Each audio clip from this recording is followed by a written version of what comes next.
Hey y'all, what's up? My name is Avery and today I am here with my May wrap-up. Before I get into this video, I just wanted to say sorry if my voice sounds a little bit weird. In the process of getting over a week-long cold/sinus infection or something like that, so my voice may be a little bit different. So I read a grand total of 8 books this month, half of which were physical books and the other half were ebooks. The first book that I read in May was A Court of Frost and Starlight by Sarah J. Maas. I have a review for this book already posted on my channel and I will link it down below, so since I already made a review, I will not be going into a lot of detail about this book in this video. Basically, this is the novella after the main ACOTAR trilogy by Sarah J. Maas, and it just follows the workings of the inner circle during the winter solstice and Farah's birthday, and basically the inner workings somewhat of Valaris. Some people complain that not a lot of action goes on in this book,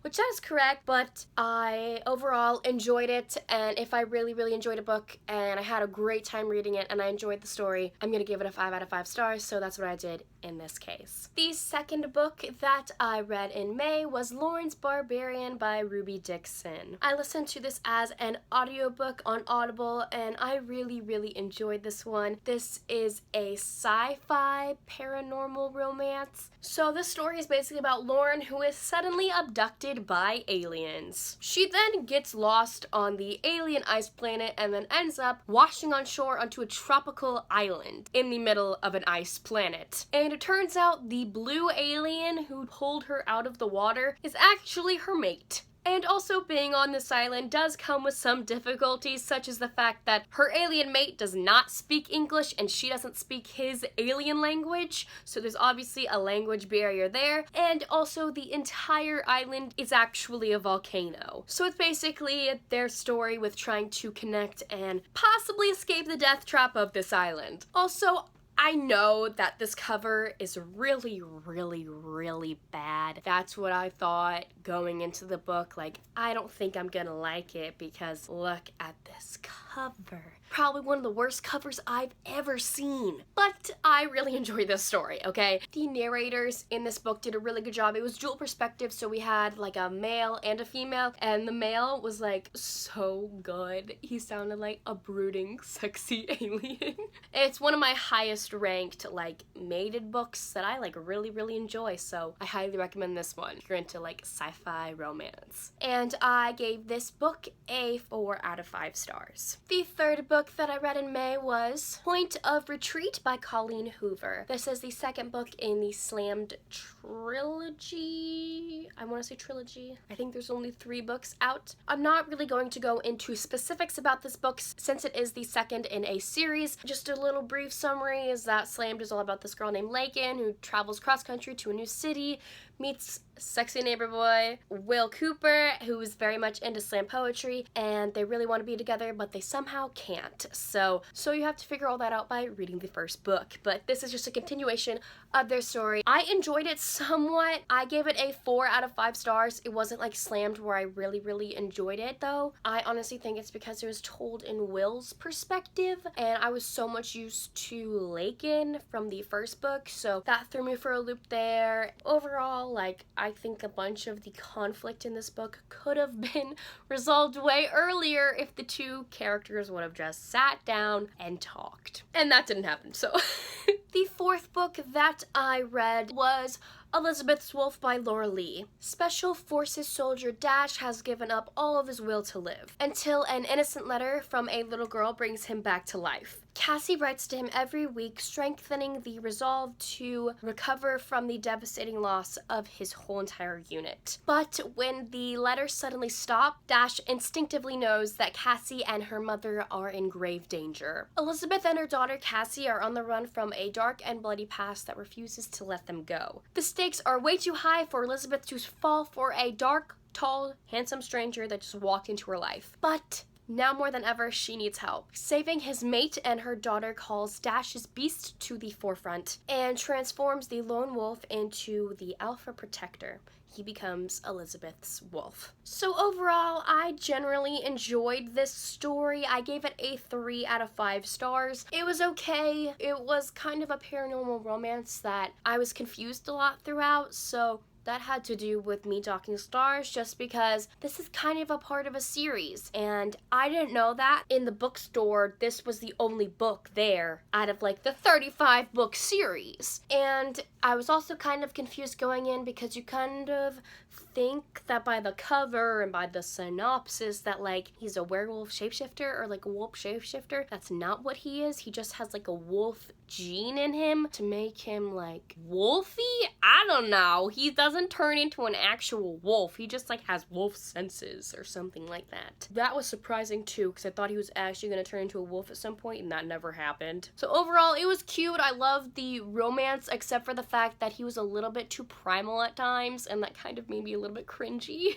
And the relationship between the mother and daughter and Dash relating to Elizabeth's daughter was like really, really sweet and cute, and I really enjoyed that part. The 5th book that I read in May was The Proposition by Katie Ashley. This was a free book on Amazon at the time, so I just picked it up on a whim one day. With her 30th birthday on the horizon, Emma knows that her biological period for conceiving a baby is coming to an end. And she's running out of options, especially when her gay best friend backs out of being her sperm donor, and she also doesn't do sperm banks because she doesn't really trust him. Our other main character is our resident company womanizer, Aiden Fitzgerald, who is used to getting everything that he wants.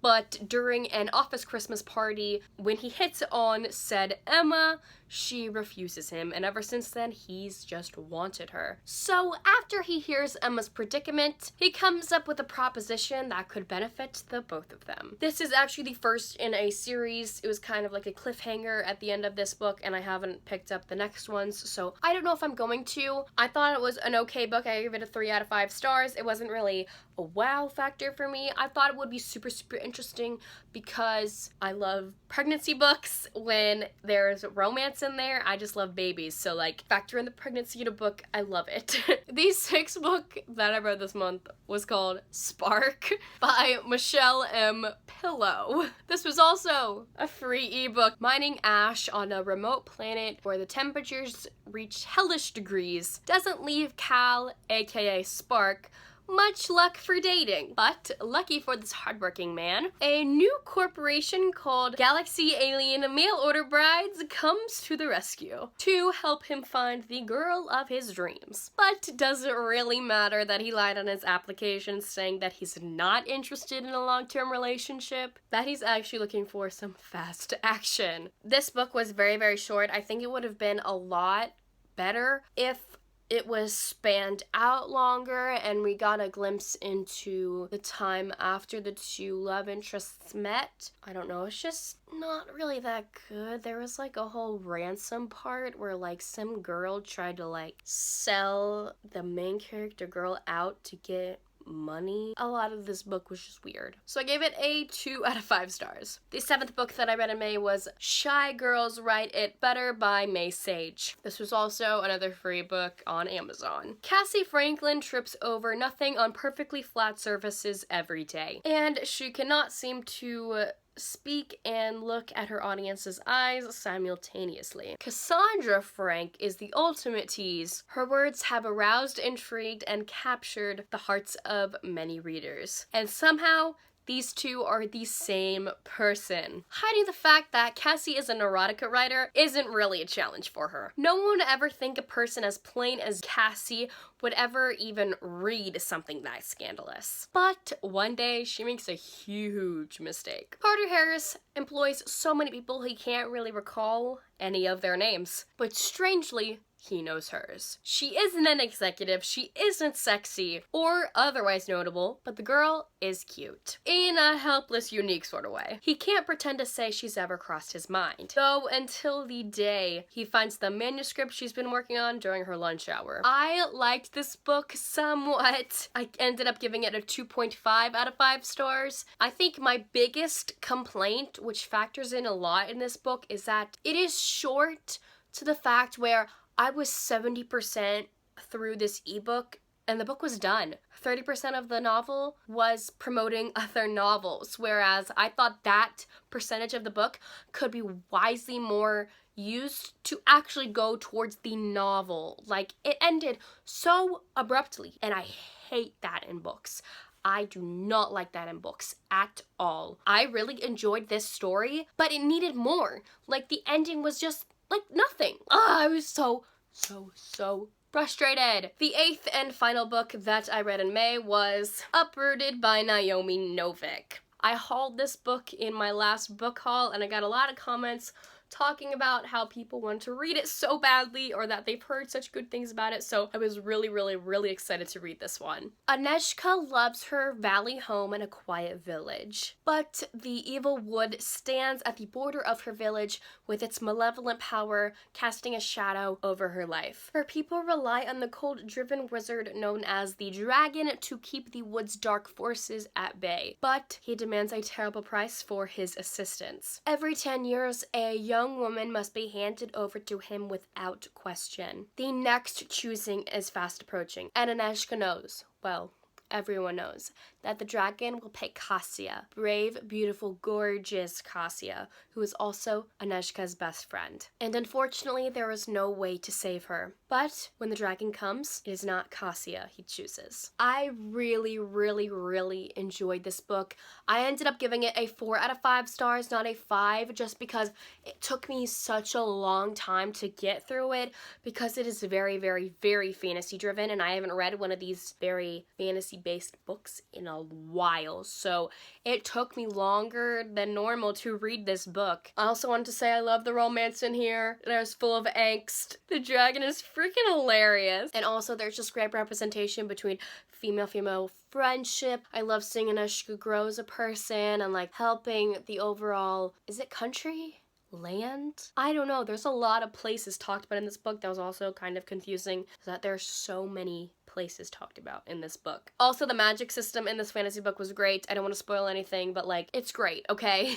So there you have it. That was my May wrap-up. Those were all 8 books that I read in the month of May. Let me know down below if you have read any of these books and what you thought about them, or if you're planning to. And also let me know down below what your favorite book was that you read this month, for I would love to know. Anyways, thank you all so much for watching, and I will see y'all soon with a new video. Bye.